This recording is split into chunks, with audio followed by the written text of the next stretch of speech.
Hello दोस्तों, नमस्कार। कैसे हैं आप सब? आप सभी का स्वागत है आपके अपने प्लेटफॉर्म परीक्षा मैनिया। मैं हूं आपका दोस्त मंगलेश्वर सिंह। उम्मीद है आप सब बढ़िया होंगे, आपकी तैयारी बढ़िया चल रही होगी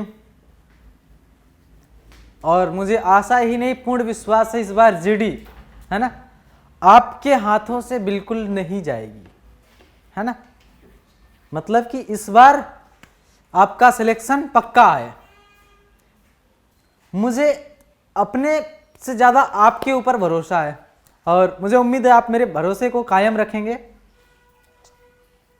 ठीक है।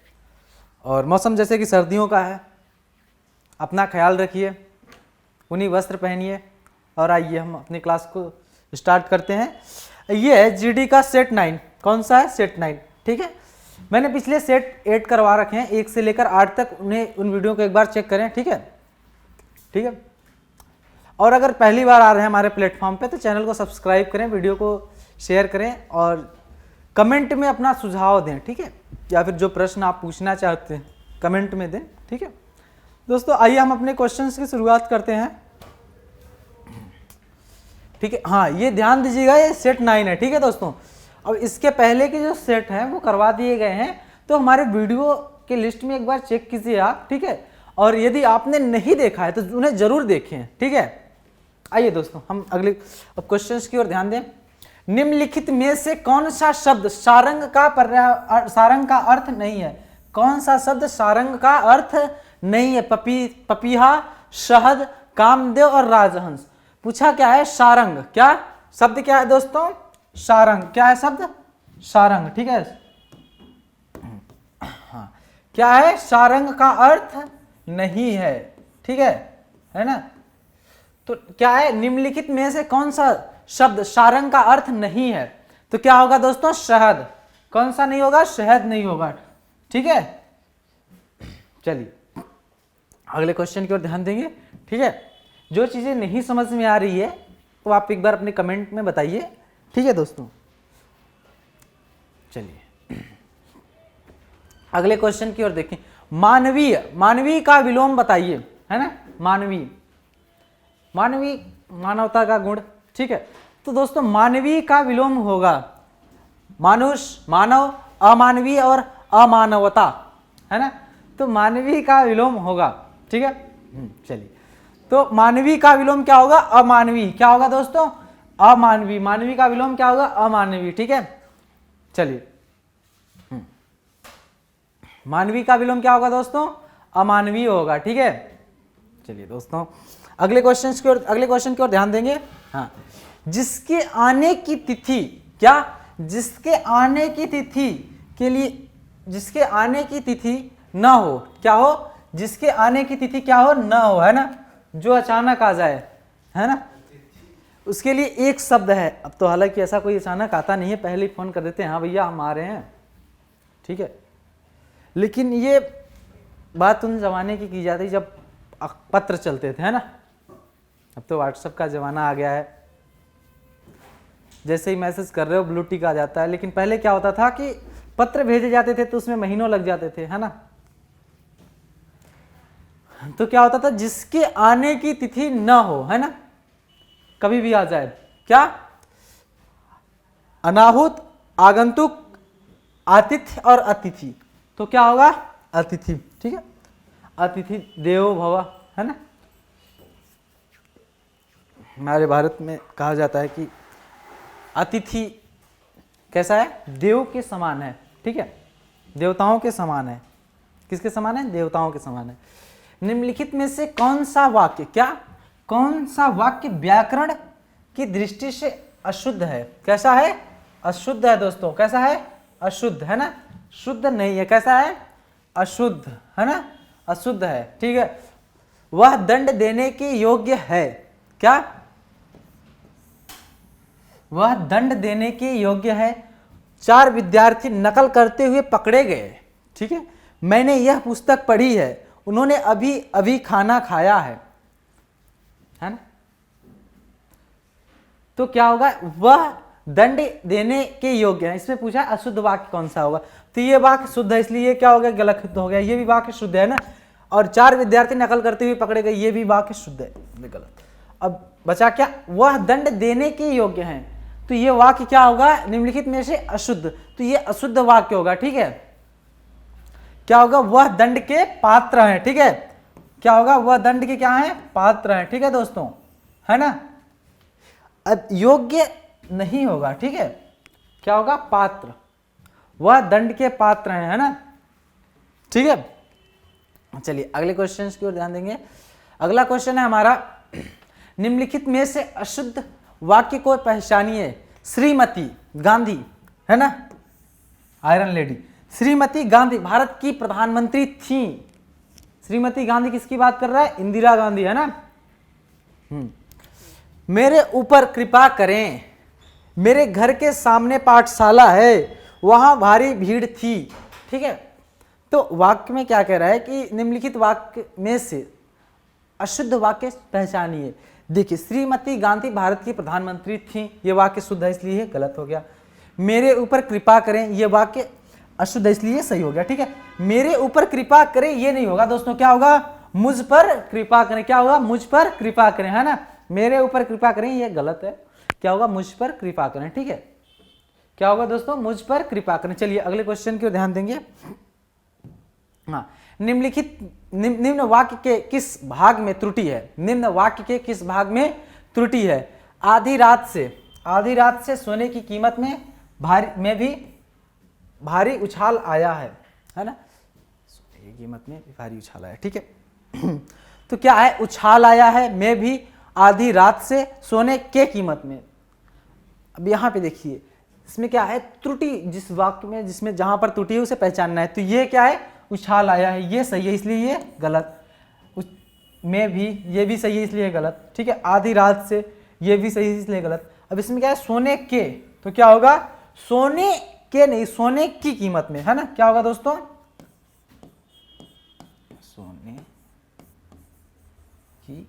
सोने की कीमत में, क्या होगा, सोने की कीमत में, है ना।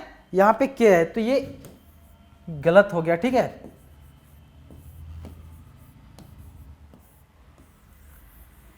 ठीक है दोस्तों, समझ में आया। चलिए ज़्यादा से ज़्यादा वीडियो को शेयर कीजिए, ठीक है, ताकि हमें कंटेंट पर और ज़्यादा काम करने की, है ना, एक मोटिवेशन, प्रेरणा मिले, ठीक है दोस्तों। चलिए आइए अगले क्वेश्चन की ओर देखते हैं।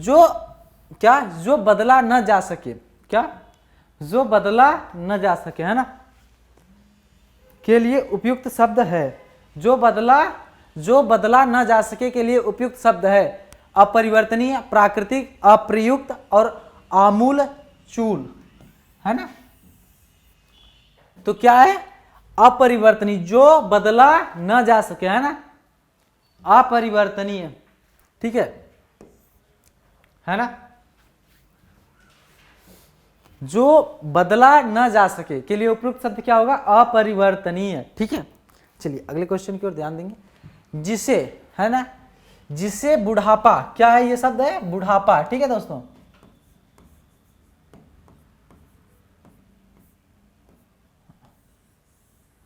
जिसे बुढ़ापा न आए, वाक्यांश के लिए एक शब्द है निर्झल, नीरजर, अजर और फिर अमर। जिसे बुढ़ापा न आए, है ना, उसके लिए क्या होगा, अजर होगा, जिसे बुढ़ापा ना आए, ठीक है। कौन सा शब्द प्रयुक्त होगा दोस्तों, अजर, ठीक है। जिसे बुढ़ापा ना आए उसके लिए उपयुक्त शब्द क्या है, अजर, ठीक है। चलिए अगले क्वेश्चन की ओर ध्यान देंगे।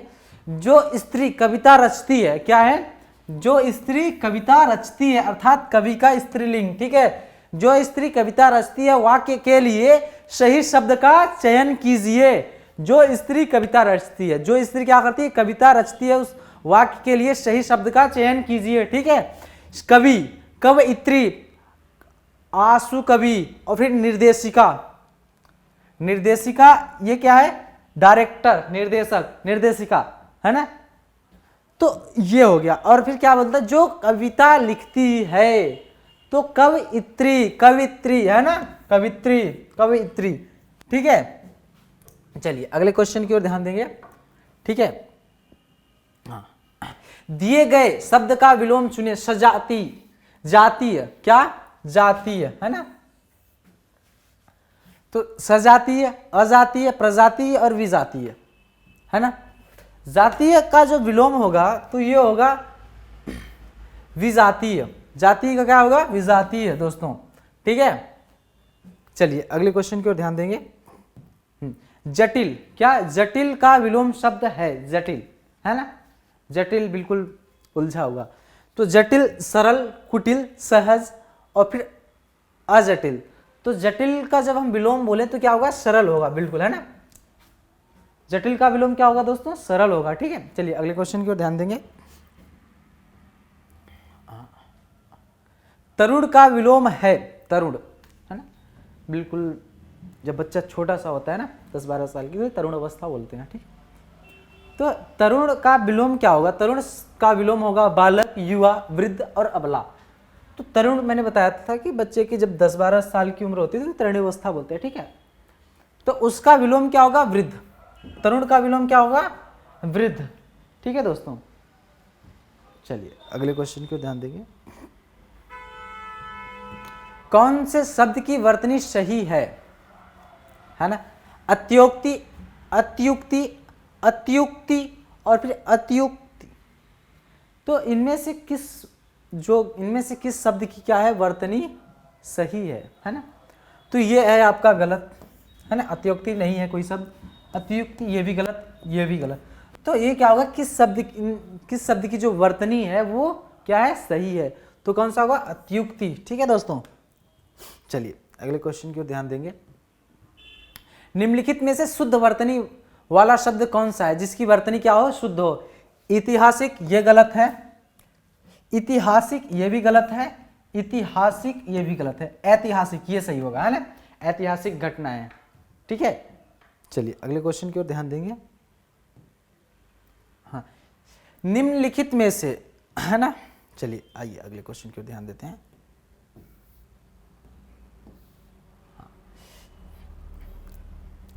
निम्नलिखित में से सही शब्द चुनिए। पुनर्जागरण, पुनर्जागरण और फिर पुनर्जागरण और फिर पुनर्जागरण। तो वर्तनी की दृष्टि से सही शब्द होगा, चुनिए। चलिए जल्दी जल्दी कमेंट में अपना अपना उत्तर दीजिए, ठीक है। देखिए पुनर्जागरण, पूर्ण जागरण, तो क्या सही होगा पुनर्जागरण, है ना। कौन सा होगा पुनर्जागरण, ठीक है दोस्तों। चलिए अगले क्वेश्चन की ओर ध्यान देंगे। हाँ, निम्नलिखित में से कौन सा शब्द शुद्ध है, क्या है शुद्ध है। चांद, अंगना, अंक और आंख, ठीक। अब इसमें पूछा है शुद्ध कौन सा है, तो शुद्ध शब्द जैसे कि चांद हो गया, तो हम चांद कैसे लिखते हैं चांद, है ना। तो ये क्या हो गया ये गलत हो गया, है ना, ठीक है। हमें शुद्ध चुनना है, ठीक है, इसलिए नहीं हो सकता। अंक, अंक को कैसे लिखते हैं,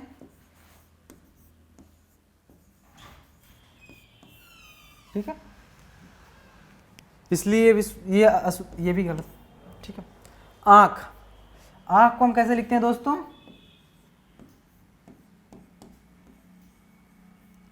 ठीक है। तो इसमें क्या हो रहा है कौन सा शब्द क्या है शुद्ध है, तो बचा क्या अंगना, ठीक है दोस्तों। समझ में आ रहा है, समझ में आ रहा हो तो ज़्यादा से ज़्यादा शेयर कीजिए, ठीक है। वीडियो को लाइक कीजिए और कमेंट कीजिए, बताइए अपने सुझाव दीजिए, है ना। चलिए आंख का पर्यायवाची है, आंख, है ना, आंख का पर्यायवाची है अजा, अक्षी, चंचला और ईशु। आंख का पर्यायवाची बताइए, आंख का पर्यायवाची है अक्षी, चंचला। अजा नहीं होगा, चंचला नहीं होगा, ठीक है, ईशु नहीं होगा, अक्षी, ठीक है। चलिए अगले क्वेश्चन की ओर ध्यान देंगे, ठीक है। हाँ, निम्नलिखित में से कौन सा शब्द कृष्ण का पर्याय नहीं है ना। मुकुंद ये है, ठीक है, इसलिए ये गलत। हरिकेश ये भी है, इसलिए ये गलत। कंसारी, है ना, क्या है ये कंसारी ये है, इसलिए ये गलत। और ये कोविद, कोविद किसका है? ये पंडित का है। किसका? पंडित का पर्यायवाची है, इसलिए कृष्ण का पर्यायवाची नहीं है। कौन सा नहीं है? कोविद। कौन सा दोस्तों? कोविद कृष्ण का पर्यायवाची नहीं है। ठीक है, चलिए रुधिर का पर्यायवाची है ना? पुराने मूवियों में आपने देखा होगा, लहू की कसम, रक्त की सौगंध, है ना, लहू के 2 बूंद। ठीक है, हाँ, तो रुधिर का पर्यायवाची क्या होगा? पथ, रसाल, लहू, अर्णव, ठंडी ज्यादा है ना, तो रुधिर का पर्यायवाची कौन सा है? लहू होगा दोस्तों। ठीक है, लहू, रुधिर का पर्यायवाची कौन सा होगा? लहू। ठीक है, चलिए अगले क्वेश्चन की ओर ध्यान देंगे। कौन सा शब्द संसार का पर्यायवाची है? सृष्टि, संपदा, जहान और जम्बूद्वीप। जम्बूद्वीप तो आपको पता होगा, भारत देश को बोला जाता है ना, जम्बूद्वीप। ठीक है, तो संसार शब्द का पर्यायवाची है, कौन सा होगा? सृष्टि। ठीक है, कौन सा होगा? सृष्टि होगा। कौन सा होगा दोस्तों? सृष्टि। चलिए दोस्तों, आपके ये 20 क्वेश्चन कंप्लीट हो गए। ठीक है, ये सेट 9 के थे। आप जितना ज़्यादा हो सके इन क्वेश्चनों को रिवाइज कीजिए। ठीक है, वीडियो को बार बार देखिए, और अगर आपकी कोई प्रश्न वगैरह है या फिर कुछ पूछना चाहते हैं या अपना कोई सुझाव हमसे साझा करना चाहते हैं तो ये हमारे सोशल मीडिया प्लेटफॉर्म है, और ये परीक्षा मैनिया ऑफिशियल, ये हमारा टेलीग्राम चैनल है। यहाँ से आप जो क्लासेस की जो PDF है वहाँ से डाउनलोड कर सकते हैं। ठीक है, और अपना जो भी सुझाव है हमें, ये हमारा इंस्टाग्राम हैंडल है परीक्षा मैनिया ऑफिशियल, यहाँ इसे फॉलो कीजिए और अपना जो सुझाव है ना, हमें बताइए ताकि हम चीज़ों को इम्प्रूव कर सकें। ठीक है, चलिए दोस्तों, धन्यवाद।